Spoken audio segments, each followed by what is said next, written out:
Bismillahirrahmanirrahim. Assalamualaikum dan salam sejahtera. Selamat datang ke channel Cikgu Duan. So, bagi yang pertama kali masuk ke channel Cikgu, jangan lupa like, share dan subscribe dan tekan butang loceng di bawah supaya anda tak rugi, anda tak terlepas video-video terbaru yang Cikgu akan upload selepas ini. So, untuk hari ini kita sambung sains tingkatan 1 KSSM dengan bab 3 koordinasi dan gerak balas. Okay. So kredit juga kepada Cikgu Norazila Khalid, SMK Ulu Tiram, Johor, kerana mengizinkan Cikgu menggunakan slide PowerPoint yang dibuat oleh beliau. Terima kasih saya ucapkan kepada Cikgu Norazila. Kita pergi kepada 3.1 homeostasis dalam benda hidup. Apa dia ni? Homeostasis ni. Okey. Jom kita tengok. Homeostasis merujuk kepada pengekalan keadaan persekitaran dalam badan sesuatu organisma. Okey, contoh suhu, air, pH, tekanan darah dan sebagainya supaya berada dalam keadaan yang seimbang dan stabil. Okay. So maksudnya badan kita ni Allah cipta memang cantik dah. Okay. Kalau suhu badan kita 37, so ada sistem iaitu homeostasis ni dia bagi kekalkan suhu badan kita normal. Okay. 37 lah. Okay. Itu contoh suhu. So selain daripada suhu, air, pH dan tekanan darah. Pengekalan persekitaran dalam badan sesuatu organisma dalam keadaan seimbang dan stabil membolehkan semua proses hidup dalam badan organisma itu berjalan dengan lancar. So kalau semua suhu normal, air cukup, tekanan darah normal, so alhamdulillah kita akan dapat menjalankan rutin harian dengan baik. So kalau darah tinggi, dia main penyakit macam-macam, stroke dan sebagainya, lagi masalah. So sebab itulah pentingnya pengekalan ni, homeostasis dalam badan kita. Sekiranya keadaan persekitaran tak seimbang, contoh suhu terlalu tinggi, sel organisma boleh mati. So kalau seseorang dalam badan tu suhu melampau, contohnya bayi tu utamanya. Contoh cikgu bagi. So bayi, sebab itulah bayi ni kita tak boleh sampai biarkan dia suhu dia sampai 38, 39. So kalau demam sikit pun cepat-cepat kena bawa pergi hospital sebab badan dia masih lemah, takut bila suhu badan naik boleh jadi 40, so dia boleh jadi orang panggil tarik ataupun kekejangan, takut efek kepada otak. So bila otak efek, so sel-sel ni boleh mati, takut kecacatan akan berlaku. Tu bayilah. Cikgu bagi contoh.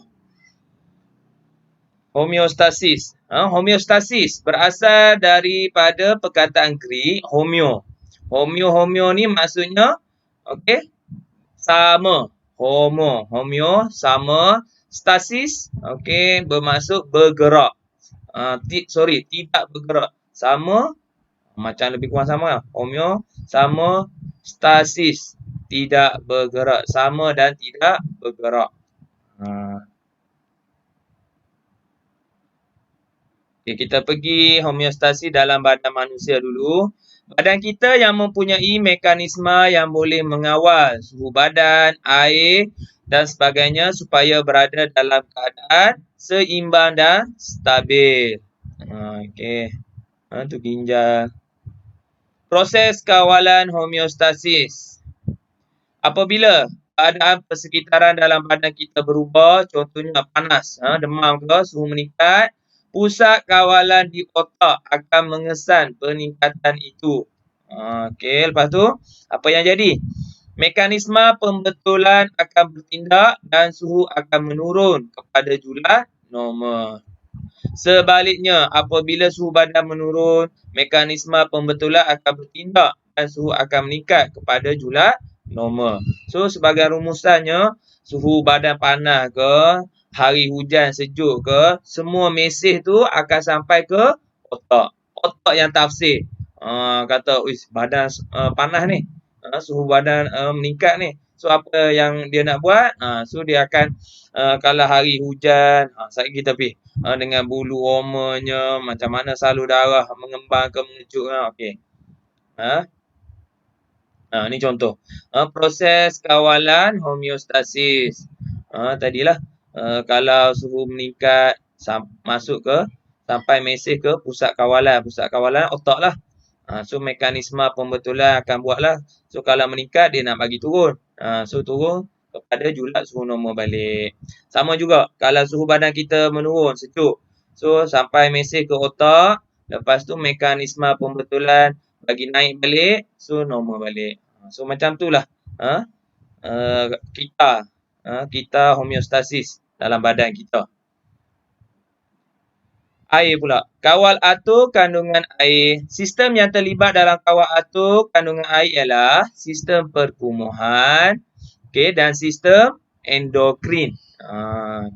So ada dua sistem, perkumuhan dan sistem endokrin. Antara organ yang terlibat ialah ginjal dan otak. Ginjal dan otak. Kita tengok. Kalau aras air, aras air ni normal. So kalau meningkat, kandungan air dalam badan meningkat apabila kita minum air. Betul lah. Cuaca panas ke apa, so kita minum air. Dikesan oleh otak.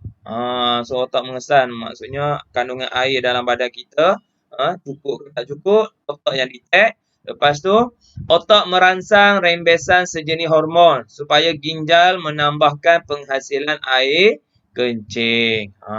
So mesej daripada otak ni dia merangsang sejenis hormon supaya ginjal menambahkan penghasilan air kencing. So otak sampai mesej ke ginjal. So sebab itulah bila kita minum air yang banyak, kita jadi cepat nak kencing, kerap nak kencing. So sebab apa? Sebab otak yang sampai mesej ke ginjal supaya penghasilan air kencing terhasil dengan banyak. Lepas tu kandungan air dalam badan menurun. Lepas tu aras air menjadi normal. So ni contoh kalau kandungan air badan kita meningkat. Kalau aras air normal, kalau menurun pula, apa yang jadi? Kandungan air dalam badan menurun apabila kita berpeluh. Dikesan oleh otak. Lepas tu mekanisme pembetulan otak sampaikan mesej merangsang rembesan sejenis hormon juga kepada ginjal supaya mengurangkan penghasilan air kencing. So dia jadi berasa dahaga, lepas tu kandungan air dalam badan meningkat. So macam itulah. So yang ni bila hari cuaca panas, kita berpeluh, yang ni. Kita tak rasa nak kencing sebab apa ni? Otak yang sampaikan mesej kepada ginjal supaya air kencing jadi kurang. Tu. Okey. Kawal atur suhu badan. Sistem yang terlibat dalam kawal atur suhu ialah perkumuhan, sama juga dengan sistem endokrin. Organ yang terlibat, kulit, otak dan otot rangka. Jom kita tengok. Hari, cuaca panas meningkat. Panas ni, pada hari panas suhu badan meningkat. So dikesan oleh otak. Lepas tu otak apa? Sampaikan mesej kepada mekanisme pembetulan. Yang ni yang cikgu cakap tadi. Salur darah mengembang. Bulu roma condong. Berpeluh. Aktiviti otot rangka dan rembesan hormon tertentu berkurangan. Seterusnya menurunkan suhu badan. Last sekali air kencing sedikit. Hari panas. Last sekali suhu badan menurun. Sejuk balik. So yang ni kena ingat yang ni. Pelajar-pelajar tolong hafal. Salur darah mengembang. Ni hari panas ni. Dia nak baiki balik. Salur darah mengembang. Apa yang jadi? Bulu roma condong berpeluh. Tolong ingat ni. Ni pada hari yang panas. Pada hari sejuk pula, suhu badan menurun. sama juga dikesan oleh otak. Otak buat apa? Salur darah mengecut. Dia sampai mesej ke salur darah mengecut, bulu roma menegak, lawanlah tadi. Kurang berpeluh, otot rangka akan mengecut dan mengendus secara aktif menyebabkan seseorang menggigil. Supaya meningkatkan suhu badan. Pada masa yang sama, hormon tertentu akan dirembeskan untuk meningkatkan metabolisme badan.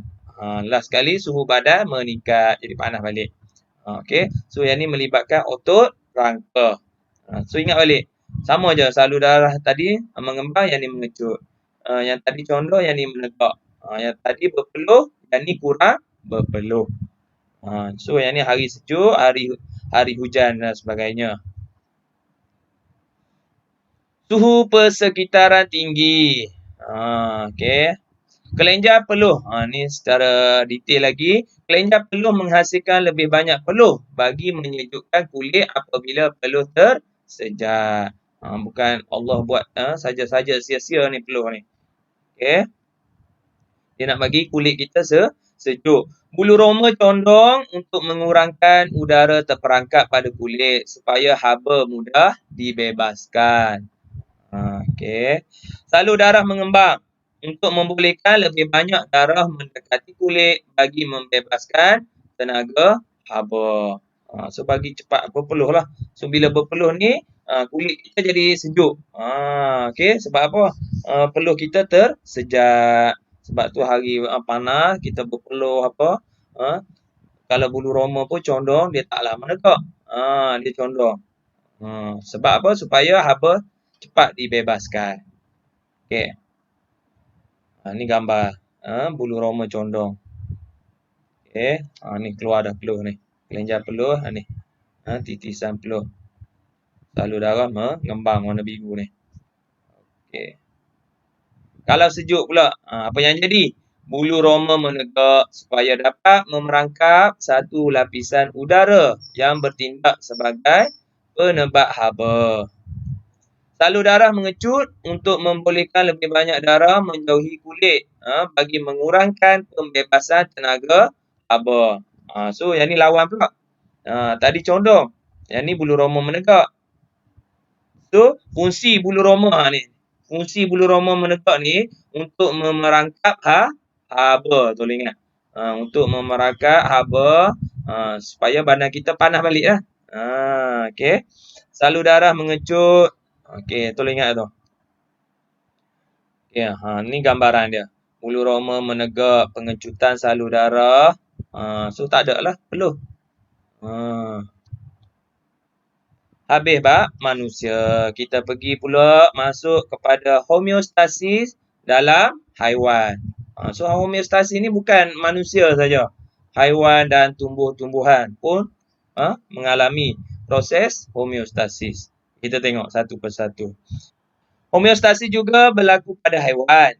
Haiwan seperti kucing dan anjing tidak mempunyai kelenjar peluh kecuali di tapak kaki. Okey, dia ada kat tapak kaki dia. Kucing, ni contoh macam mana dia buat. Kucing menjilat bulu di badan supaya suhu badannya berkurangan. Okey. Bulu kucing menegak apabila kesejukan untuk memerangkap haba. Sama kita lah menegak juga. Anjing menjelitkan lidah supaya suhu badan saya berkurangan. Ni anjing dia cakap. Dia bukan saja-saja anjing dia jelit lidah tu. Supaya suhu badan dia jadi sejuk.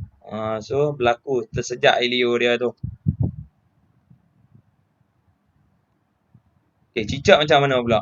Cicak mengawal atur suhu badannya apabila suhu persekitaran berubah. So dia ada dua. Kalau persekitaran sejuk dia buat macam mana? Kalau panas dia buat macam mana? Kita tengok. Kalau persekitaran yang sejuk, aktiviti badan menjadi perlahan. Otak berfungsi pada kadar yang perlahan. Pergerakan menjadi perlahan. Semua perlahan ni. Hari sejuk. Kadar metabolisme rendah. Suhu badan menurun. Ni cicak. So hari hujan ke apa, cicak tak aktif sangat. Ni. Kalau persekitaran yang panas pula. Jantung berdegup dengan cepat. Pergerakan menjadi lebih pantas. Kadar metabolisme cepat ataupun tinggi. Suhu badan meningkat. Okey. Itu cicak. Siput babi pun sama. Kita tengok. Siput babi kehilangan banyak air melalui penyejatan air di permukaan kulitnya. Ni. Sebab tu kulit dia lembab. Okey. Siput babi menghasilkan bendalih cecair dan mencari tempat lembab untuk mengurangkan penyejatan air. Sebab itulah siput babi ni dia tak duduk di tempat-tempat panas. Dia duduk di bawah akar pokok, bawah daun. Sebab apa? Tempat yang lembab. Untuk kekalkan badan dia lembab. Okey. Lebah pula. Lebah mempunyai lapisan kulit berlilin dan kehilangan wap air berlaku apabila melalui spiracle pada badan dia ni. Okey. So badan dia berbentuk spiracle ni. Ni. Sendak-sendak ni. So untuk mengelakkan kehilangan wap air badan dia. Tolong ingat. Berlilin. Berlilin. Lebah menutup spiracle antara dua gerakan pernafasannya untuk mengurangkan kehilangan air. Ni cara lebah pula. Okey. Habis bab haiwan. Kita masuk homeostasis dalam tumbuhan.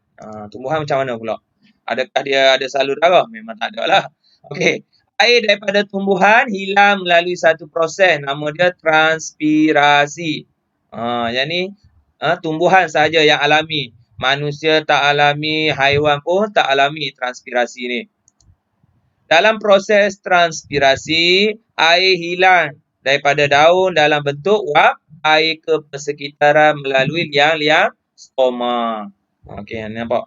H2O ni dibebaskan ni. Hal ini melibatkan sistem pengangkutan dalam tumbuhan. Okay, kita tengok lagi. Yang pertama, bahagian akar tumbuhan menyerap air dan mineral dari tanah. Okey, ni akar, fungsi akar ni. Dia serap air dalam tanah tu. Lepas tu apa yang jadi? Yang nombor 2, transpirasi pada daun menghasilkan daya yang menarik air dari bahagian batang tumbuhan. Nampak? Ni air naik ke batang, lepas tu seterusnya ke daun. Okey, so ayat duduk air dekat daun ni. Laluan air nampak? Kira-kira 90% air yang diserap oleh akar tumbuhan hilang melalui transpirasi. Nampak? Dia guna 10% je. 90% hilang. Transpirasi membantu tumbuhan menyerap dan mengangkut air dan mineral dari tanah ke seluruh bahagian tumbuhan. Penyejatan air daripada daun dapat menyejukkan tumbuhan pada hari yang panas. Okey. Kita tengok liang-liang stoma. Sel pengawal. Kita mengawal pembukaan dan penutupan stoma. Dia yang kontrol. Guard lah. Security ni. Sel pengawal ni. Pada waktu siang, stoma terbuka untuk pertukaran gas. Pada masa yang sama, wap air akan hilang daripada daun ni. Okey. Dan hal ini akan meningkatkan kadar penyerapan air oleh akar. So, bila air hilang, naik ke atas, so akar bawah tanah pun, dia pun lajulah sedut ataupun serap air. Nampak? So, bila pokok daun cepat hilang air, proses transpirasi. So, akar pun, dia pun bekerja dengan kuatlah untuk serap air. Pada waktu siang, stoma terbuka supaya lebihan air tersejat daripada daun melalui transpirasi. So, dia buka. Pada suhu yang terlalu tinggi, panas sangat pun, stoma akan tertutup untuk mengurangkan air yang tersejat daripada daun melalui transpirasi. Cuaca panas sangat, dia pun tutup juga. Okey. Penting ke tak penting proses homeostasis ni? Oi, kalau tak penting, kita semua duduk kat hospital lah. Okey. Kawalan homeostasi dalam badan manusia dan benda hidup bertujuan untuk menyediakan satu keadaan optimum dalam badan supaya sel dapat menjalankan aktiviti metabolismenya dengan cekap. Semua tindak balas kimia dalam sel hidup dikawal oleh enzim yang peka kepada perubahan persekitaran. Perubahan suhu akan mempengaruhi aktiviti enzim itu. Kita harus bersyukur kerana homeostasis menyebabkan persekitaran dalam badan dapat dikawal dan dikekalkan dalam keadaan yang seimbang dan stabil. Kena bersyukur banyak-banyak. Badan kita sihat, tak demam, tak bergejala. Kita kena doa bersyukur. Wallahualam. So, setakat itu saja perkongsian cikgu untuk kali ini. Kalau anda suka video cikgu, jangan lupa like, share dan subscribe dan tekan butang loceng di bawah. Sehingga berjumpa lagi dalam video akan datang. Assalamualaikum.